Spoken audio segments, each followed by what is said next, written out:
Olá pessoal, saudações a todos, sejam bem-vindos a mais um vídeo. E hoje eu vou falar sobre o tema por que dá certo para uns e para outros não. Eu me lembro de uma situação que aconteceu comigo há muitos anos atrás e eu estava numa seleção de emprego. Uma seleção de emprego para operador de telemarketing, que na minha cidade é o que existe de mais recorrente em termos de tentativa de se encaixar no mercado de trabalho. É um trabalho difícil, cansativo, psicologicamente também. Só que naquela época eu estava tentando buscar meu primeiro emprego. Eu fiz uma prova, um processo seletivo. Tantas pessoas foram admitidas para a segunda fase, outras ficaram pelo caminho. E chegou o momento de uma, digamos assim, de uma apresentação final, né? Havia ali uma sala em que tinha umas 30 pessoas ou mais esperando ali, e cada um ia se apresentando, falando suas expectativas, falando suas experiências, aquilo que tinha trabalhado com o passar da vida. E chegou a minha vez, eu falei, me apresentei, e eu lembro que na época eu disse assim para nunca perder o foco nos estudos, nunca perder o foco em coisas que vão trazer desenvolvimento. Eu falei coisas desse tipo, não abandone os estudos, tal, pá. E eu estava numa vaga para telemarketing. E aí eu pensei comigo mesmo, poxa, tem gente aqui dizendo que eu fui bem, tal, tal. Aí chega a examinadora, né, fala, olha, os nomes que eu falar aqui estão pré-selecionados para o emprego e vão ter que apresentar os documentos dia tal, tal, tal. Aí fala fulano, ciclano, beltrano, não sei o quê. Os demais estão dispensados. E eu não estava na lista, fui dispensado. E eu saí daquela seleção de emprego cabisbaixo, triste, perguntando, meu Deus, por que eu não fui escolhido? Eu fiz uma boa prova, eu fiz uma boa avaliação, me apresentei bem. Por que eu não fui escolhido para um emprego de telemarketing? Que aparentemente pode parecer fácil, né? Porque é uma coisa que tem uma demanda alta, tem uma rotatividade alta. E depois de anos da minha vida refletindo e pensando, é que eu fui entender por que aquela examinadora não me passou. Provavelmente eu passei a ideia de que uma certa evolução, um certo crescimento, ele talvez não passe por um trabalho como telemarketing. Talvez a examinadora tenha pensado que a minha maneira de ser, que a minha maneira de agir seja diferente de um operador de telemarketing. Não era o meu problema de ser uma pessoa desprovida de conhecimento. Era uma questão de que a minha maneira de me comportar, aquilo que a pessoa entendia como um ideal, não era compatível com a função. Só isso. E o telemarketing foi muito sofrido, porque eu trabalhei estressado. Depois eu fui para uma outra oportunidade, né? Consegui emprego. E esse outro emprego só me trouxe dor de cabeça, só me trouxe problemas, mas aí é um assunto para outro vídeo. Mas eu estou usando esse exemplo aqui para explicar o tema, né? Por que dá certo para uns e não dá certo para outros.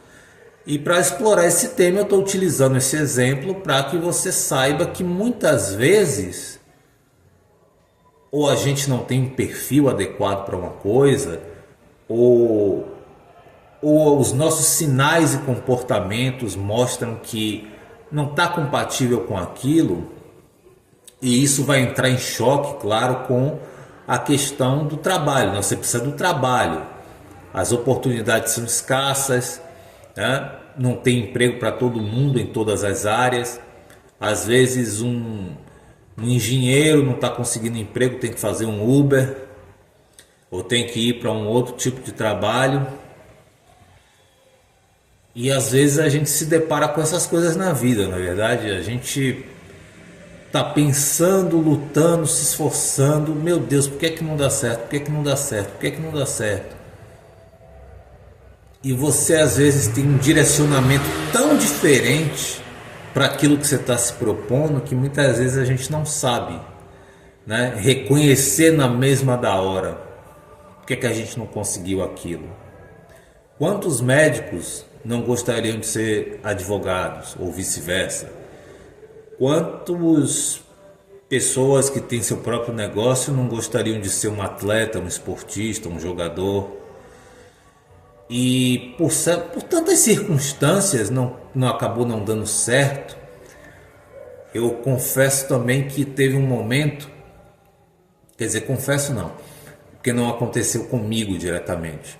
Eu tive um colega de trabalho uma certa vez que ele, conversando assim, ele fez uma certa confissão de que ele é casado com uma mulher há tantos anos, há vários anos, muito tempo. E ele acabou me confessando que na verdade, ele gostava mesmo era da irmã dessa esposa dele. Ele gostava da irmã. Ou gosta, não sei, não tem muito tempo que eu não falo com ele.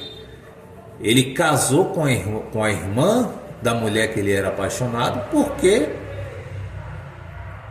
ou ele recebeu uma negativa, ou ele não teve coragem de se declarar, ou ela demonstrava interesse por uma outra pessoa, ou já estava comprometida. E a irmã, que ele não queria, que estava nos planos, passou a ser o plano A, né? Não estava no plano B, mas passou a ser o plano A. E aí por que não deu certo, né? É como se fosse uma espécie de prêmio de consolação.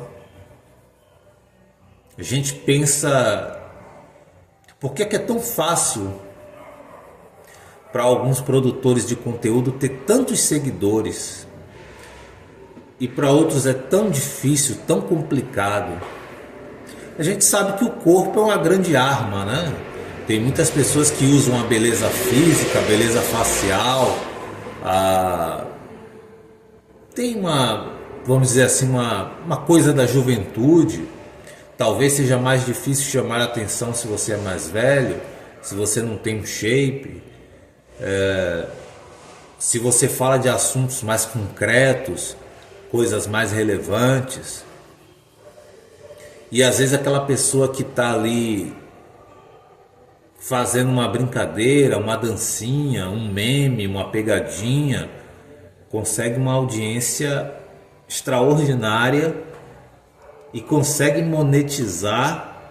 Claro que não é para todo mundo, né? Não é todo mundo que tem seguidores na casa dos milhões, na casa dos milhares. Dos milhões então nem se fala, é raro. Às vezes a gente tem essa ilusão de que tem 50 produtores de conteúdo muito famosos e isso passa uma falsa impressão de que tem muita gente ganhando dinheiro com a internet, tem muita gente fazendo dancinha e ganhando dinheiro. Não. Para 50 pessoas famosas que ganham muito dinheiro na internet, você deve ter ali umas 500 mil, 5 milhões que não estão ganhando nada ou praticamente nada ou muito pouco. Extremamente pouco. Então a gente não pode se deixar levar pelas aparências, né? A gente tem que entender que o dar certo ou dar errado é relativo também a uma questão de, não vou dizer casualidade, mas sorte, mas algum tipo de carisma que seja previamente identificado. Tem pessoas que preferem mulheres para seguir na rede social, tem pessoas que preferem seguir homens nas redes sociais. Eu até noto que a maioria dos homens, quando vê uma mulher bonita numa rede social, qualquer que seja a área de atuação, né, o tipo de conteúdo, se é uma psicóloga, se é uma advogada, se é uma torcedora de um time de futebol, ou se simplesmente faz umas dancinhas e fica sensualizando, mas os homens em geral dão muita validação, dão muito acesso, um acesso muito mais fácil que normalmente uma mulher não daria para um homem. Eu acho que nesse sentido o homem é muito. Ele diz muito facilmente que está encantado com uma beleza, né? Uma mulher jovem, bonita, ela pode monetizar muito mais fácil do que um homem de aparência simplória, né? Pelo menos essa é a impressão que eu tenho. Eu não estou aqui fazendo nenhum determinismo, não estou aqui julgando ninguém, ou nem por ser homem, nem por ser mulher, mas é uma impressão social que eu tenho. O homem, ele dá muito crédito muito facilmente, ele se deixa se envolver muito mais facilmente pela beleza, e uma moça jovem bonita tem 10, 50, 100, 1000 vezes mais chance do que um rapaz de aparência comum de monetizar nas redes sociais, uma dançando e o outro falando, sei lá, de tecnologia, de celulares, né? São duas coisas diferentes, mas o homem, ele é muito carnal, né? Então por isso talvez muitas moças tenham muito mais seguidores de internet do que um rapaz que fala de tecnologia, que fala de religião, que fala sobre concursos públicos, enfim, política, qualquer tipo de assunto. Então, a realidade é que nós sempre vamos ficar assim muito presos a, oh meu Deus, o que é que eu fiz? Oh meu Deus, por que é que não dá certo? Por que é que o outro tem e eu não tenho? Eu acho que essa é uma discussão meio que sem fim. Eu acho que não dá para ter assim um determinante. Eu lembro de cursos que eu fiz para tentar aprender sobre marketing digital, como vender como afiliado digital, franquia digital. E eu sou uma pessoa que tem uma certa dificuldade em aprender. E eu senti muita falta de suporte nessa área de cursos virtuais. E a gente vê na internet a mensagem de esperança muito grande, de sair de uma CLT, de ir para trabalhar por conta própria, de ser um microempreendedor. E às vezes a gente é muito ingênuo, né? Tem muita promessa. E a gente muitas vezes não calcula o que é verdade, o que é mentira, qual é a possibilidade real de ganho, de prejuízo, quais são as chances. E eu chego à conclusão, depois de fracassar nessas coisas de marketing digital, eu chego à conclusão de que talvez seja tão difícil quanto ganhar numa loteria, quanto ganhar numa Mega Sena. E há pessoas que às vezes têm uma habilidade tão grande em lidar com números, planilhas, vendas digitais, tem aquela naturalidade, vocação para ser vendedor, vocação para ser um divulgador, fazer com que a pessoa se apaixone por um produto e compre. E tem pessoas que vendem, tem pessoas que ganham dinheiro, que têm autonomia financeira trabalhando de casa, home office. Aí vem a questão da vocação, né? Tem gente que tem vocação, tem gente que não tem vocação. Mas a gente se deixa levar, né? É um dinheiro diferente, é uma modalidade diferente, faz você se livrar de um emprego chato, ter que pegar ônibus todo dia, ter que pegar transporte todo dia. Então,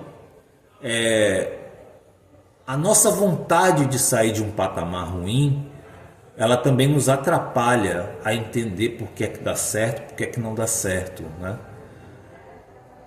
A falta de identificação, de vocação, para que é que eu sirvo, qual é meu propósito aqui nessa vida, nessa terra. Eu sou angustiado com isso, eu confesso que eu também tenho minha angústia em saber exatamente que área eu poderia ou posso ser bom. E até a gente se descobrir, isso pode levar tempo, né? Trabalhando de uma coisa aqui, de um emprego ali, acolá, ou vendendo alguma coisa, ou tentando estudar. Se descobrir é muito complicado. E esse é um dos processos demorados, né, que nos fazem ficar mais duvidosos ainda, mais, vamos dizer assim, desconfiados do porquê que um dá certo e do porquê que o outro não dá certo. Pessoal, se vocês estiverem ouvindo um barulho externo, né, gente passando na rua, moto, carro, peço desculpas a vocês, espero que vocês estejam ouvindo bem. Então, só para concluir, né, você chegar a uma conclusão geral do porquê dá certo para uns e para outros não, isso dá uma bíblia, né? Isso aí, se eu for escrever isso, vai dar uma grossura de livro maior que a Bíblia. São muitas nuances, são muitos detalhes. Às vezes, por conta de uma roupa, você passa numa entrevista de emprego e você não passa. Às vezes, por conta de uma prova, sei lá, uma questão acertada a mais, um consegue, o outro não consegue. Às vezes um está com dor de cabeça no dia e o outro não, o outro consegue produzir melhor que você. Quem aposta, por que eu nunca ganho nada, né? Quem é que nunca se perguntou nisso? Às vezes você tem uma experiência com jogos aí de futebol, né?